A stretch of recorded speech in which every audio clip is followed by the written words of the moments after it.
Assam guys, how you are doing well? We are leading field and dealing many universities in China for MBBS. First of all students की ये queries होती है कि हमें China में university में जाना है। वही जो है वो मिनिस्ट्री ऑफ एजुकेशन से दो तरह की यूनिवर्सिटीज होती है, मिनिस्ट्री और नॉलेज। ज़्यादातर जो यूनिवर्सिटीज हैं पब्लिक यूनिवर्सिटीज है चाइना में, बल्कि 99.8 यूनिवर्सिटीज पब्लिक है और 0.2% प्राइवेट यूनिवर्सिटीज है। इसमें ये होता है कि स्टूडेंट को कुछ स्टूडेंट्स जो हैं वो बाइलिंगुअल की तरफ जाते हैं, कुछ इंग्लिश मीडियम की तरफ जाते हैं। अगर तो आप इंग्लिश मीडियम वाली यूनिवर्सिटी की तरफ देख रहे हैं तो उसमें HSK4 बिफोर ग्रेजुएशन रिक्वायर्ड है, मतलब आपके पास इतना है कि अपने पहले ईयर की कंपल्सरी है कि आप HSK4 कह रहे हैं। उसमें आपका बजट थोड़ा सा हाई हो जाएगा, आपके जो एज लिमिट है वो भी थोड़ी सी ज़्यादा होती है। उसमें आपकी जो परसेंटेज है वो भी रिक्वायर 70% आप इसमें रिक्वायर होते हैं। इसमें ये सीन होता है कि आपने इतनी परसेंटेज ली है, इतनी आपकी एज है, देन आप एलिजिबल है उस यूनिवर्सिटी में करने के लिए।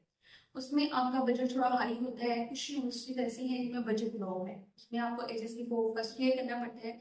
वो तो HSK4 प्रेफर करते हैं कि आप फर्स्ट ईयर में ही उसको पास आउट करना चाहते हैं, तो वो वाली यूनिवर्सिटीज भी अवेलेबल है। और इसके अलावा अगर आप ये रिक्वायर करते हैं कि मुझे HSK4 फॉर ग्रेजुएशन चाहिए, एंड चाइना में ये जो कुछ यूनिवर्सिटीज हैं वो लाइक इस तरह है कि आपने 5 ईयर्स वहाँ पे MBBS कंप्लीट किया है। कुछ यूनिवर्सिटीज आपको कहते हैं आप अपने होमलैंड में जाकर प्रैक्टिस कर सकते हैं। अब कुछ यूनिवर्सिटी ये कहते हैं कि लाइक आप इस सब यू कि आप 6 ईयर आप उधर ही रह के इंटर्नशिप भी कर सकते हैं।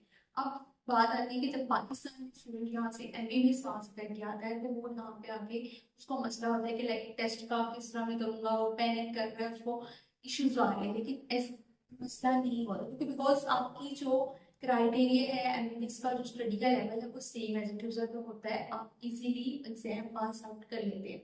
यहाँ पे काफी सीनियर्स हैं जो प्रैक्टिस भी कर रहे हैं इस हवाले से और उनको आइडिया है और वो इजीली अपनी डिग्री को आगे परस्यू कर रहे हैं, एज ए स्पेशलिस्ट यहाँ पे काम कर रहे हैं, अपनी टेक्निक्स उन्होंने खोले हुए हैं। तो ऐसा जो स्टूडेंट्स के माइंड में वो एंग्जाइटी होती है वो चीज़ें से रिलेटेड कुछ भी नहीं है। आपको लो बजट वाली यूनिवर्सिटी रिक्वायर है, हाई बजट वाली रिक्वायर है, हमारे पास each and every universities are available now.